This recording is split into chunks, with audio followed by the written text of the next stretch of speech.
Dictation शुरू होगा 5 second बाद।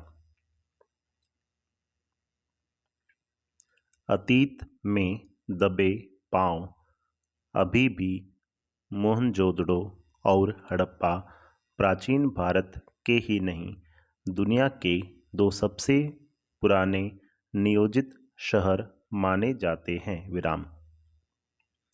ये सिंधु घाटी सभ्यता के परिवर्ती यानी परिपक्व दौर के शहर हैं। खुदाई में और शहर भी मिले हैं। लेकिन मोहनजोदड़ो ताम्रकाल के शहरों में सबसे बड़ा है। वह सबसे उत्कृष्ट भी है। व्यापक खुदाई यहीं पर संभव हुई। बड़ी तादाद में इमारतें, सड़कें, धातु पत्थर की मूर्तियां, चाक पर बने चित्रित भांडे, मुहरें, साजो सामान और खिलौने आदि मिले। सभ्यता का अध्ययन संभव हुआ। उधर सैकड़ों मील दूर हड़प्पा के ज्यादातर साक्ष्य रेल लाइन बिछने के दौरान विकास की भेंट चढ़ गए। मोहनजोदड़ो के बारे में धारणा है कि अपने दौर में वह घाटी की सभ्यता का केंद्र रहा होगा। यानी एक तरह की राजधानी। माना जाता है यह शहर 200 हेक्टेयर क्षेत्र में फैला था। आबादी कोई 85,000 थी। जाहिर है 5,000 साल पहले यह आज के महानगर की परिभाषा को भी लांघता होगा। दिलचस्प बात यह है कि सिंधु घाटी मैदान की संस्कृति थी, पर पूरा मोहनजोदड़ो छोटे मोटे टीलों पर आबाद था। ये टीले प्राकृतिक नहीं थे। कच्ची और पक्की दोनों तरह की पाकिस्तान के सिंध प्रांत में स्थित पुरातात्विक स्थान जहां सिंधु घाटी सभ्यता बसी थी। मोहनजोदड़ो का अर्थ है मुर्दों का टीला। वर्तमान समय में इसे मोहनजोदड़ो के नाम से जाना जाता है। पाकिस्तान के पंजाब प्रांत का पुरातात्विक स्थान जहां सिंधु घाटी सभ्यता का दूसरा प्रमुख नगर बसा था, ईंटों से धरती की सतह को ऊंचा उठाया गया था ताकि सिंधु का पानी बाहर पसर आए तो उससे बचा जा सके। मोहनजोदड़ो की खूबी यह है कि इस आदिम शहर की सड़कों और गलियों में आप आज भी घूम फिर सकते हैं। यहाँ की सभ्यता और संस्कृति का सामान भले अजायब घरों की शोभा बढ़ा रहा हो, शहर जहाँ था अब भी वही है। आप इसकी किसी भी दीवार पर पीठ टिकाकर सुस्ता सकते हैं। वह एक खंडहर क्यों न हो, किसी घर की देहरी पर पांव रखकर आप सहसा सहम सकते हैं। रसोई की खिड़की पर खड़े होकर उसकी गंध महसूस कर सकते हैं।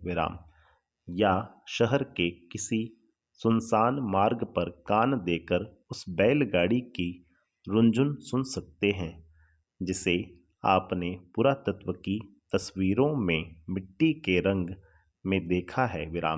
सच है कि यहाँ किसी आंगन की टूटी फूटी सीढ़ियाँ अब आपको कहीं नहीं ले जाती, वे आकाश की तरफ अधूरी रह जाती हैं। लेकिन उन अधूरे पायदानों पर खड़े होकर अनुभव किया जा सकता है कि आप दुनिया की छत पर हैं। वहाँ से आप इतिहास को नहीं, उसके पार झांक रहे हैं। सबसे ऊंचे चबूतरे पर बड़ा बौद्ध स्तूप है। मगर यह मोहनजोदड़ो की सभ्यता के बिखरने के बाद एक जीर्ण शीर्ण टीले पर बना विराम। कोई 25 फुट ऊंचे चबूतरे पर 26 सदी पहले बनी ईंटों के दम पर स्तूप को आकार दिया गया विराम। चबूतरे पर भिक्षुओं के कमरे भी हैं विराम। 1922 में जब राखाल दास बनर्जी यहाँ आए तब वे इसी स्तूप की खोजबीन करना चाहते थे विराम। इसके गिर्द खुदाई शुरू करने के बाद उन्हें इल्हाम हुआ कि यहाँ ईसा पूर्व के निशान हैं विराम।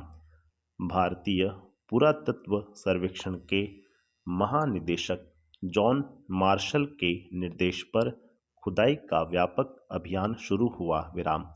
धीमे धीमे यह खोज विशेषज्ञों को सिंधु घाटी सभ्यता की दहरी पर ले आई विराम। इस खोज ने भारत को मिस्र और मेसोपोटामिया इराक की प्राचीन सभ्यताओं के समकक्ष ला खड़ा किया विराम। दुनिया की प्राचीन सभ्यता होने के भारत के दावे को पुरातत्व का वैज्ञानिक आधार मिल गया विराम। पैरा पर्यटक बंगले से एक सर्पिल पगडंडी पार कर हम सबसे पहले इसी स्तूप पर पहुंचे विराम। पहली ही झलक ने हमें अपलक कर दिया विराम। इसे नागर भारत का सबसे पुराना लैंडस्केप कहा गया है विराम। यह शायद सबसे रोमांचक भी है विराम। न आकाश बदला है न धरती विराम, पर कितनी सभ्यताएं, इतिहास और कहानियां बदल गईं विराम। इस ठहरे हुए दृश्य में हजारों साल से लेकर पल भर पहले तक की धड़कन बसी हुई है विराम। इसे देखकर सुना जा सकता है विराम। भले ही किसी जगह के बारे में हमने कितना पढ़ सुन रखा हो, तस्वीरें या वृत्तचित्र देखे हों, देखना अपनी आंख से देखना है विराम। बाकी सब आंख का झपकना है विराम। जैसे यात्रा अपने पांव चलना है, बाकी सब तो कदम ताल है विराम। पैरा मौसम जाड़े का था, पर दोपहर की धूप बहुत कड़ी थी विराम। सारे आलम को जैसे एक फीके रंग में रंगने की कोशिश करती हुई विराम। यह इलाका राजस्थान से बहुत मिलता जुलता है विराम। रेत के टीले नहीं हैं विराम। खेतों का हरापन यहाँ है विराम, मगर बाकी वही खुला आकाश, सूना परिवेश, धूल बबूल और ज़्यादा ठंड ज़्यादा गर्मी विराम। मगर यहाँ की धूप का मिजाज जुदा है विराम। राजस्थान की धूप पारदर्शी है विराम। सिंध की धूप चौंधियाती है विराम। तस्वीर उतारते वक्त आप कैमरे में ज़रूरी पुर्जे न घुमाएं तो ऐसा जान पड़ेगा जैसे दृश्यों के रंग उड़े हुए हों विराम। पैरा पर इससे एक फ़ायदा हुआ विराम। हमें हर दृश्य पर नज़रें दोबारा फिरानी पड़ती विराम। इस तरह बार बार निहारें तो दृश्य जहन में ऐसे ठहरते हैं मानो तस्वीर देखकर उनकी याद ताज़ा करने की कभी ज़रूरत न पड़े विराम। पैरा स्तूप वाला चबूतरा मोहनजोदड़ो के सबसे खास हिस्से के एक सिरे पर स्थित है विराम। इस हिस्से को पुरातत्व के विद्वान गढ़ कहते हैं विराम। चार दीवारी के भीतर ऐतिहासिक शहरों के सत्ता केंद्र अवस्थित होते थे, चाहे वह राजसत्ता हो या धर्म सत्ता विराम। बाकी शहर गढ़ से कुछ दूर बसे होते थे विराम।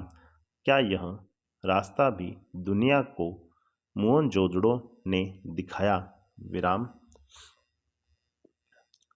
सभी अहम और अब दुनिया भर में प्रसिद्ध इमारतों के खंडहर चबूतरे के पीछे यानी पश्चिम में है विराम। इनमें प्रशासनिक इमारतें, सभा भवन, ज्ञानशाला और कोठार हैं विराम। वह अनुष्ठानिक महाकुंड भी, जो सिंधु घाटी सभ्यता के अद्वितीय वास्तु कौशल को स्थापित करने के लिए अकेला ही काफी माना जाता है विराम। असल में यहाँ यही एक निर्माण है जो अपने मूल स्वरूप के बहुत नज़दीक बचा रह सका है विराम। बाकी इमारतें इतनी उजड़ी हुई हैं कि कल्पना और बरामद चीज़ों के जोड़ से उनके उपयोग का अंदाज़ा भर लगाया जा सकता है विराम।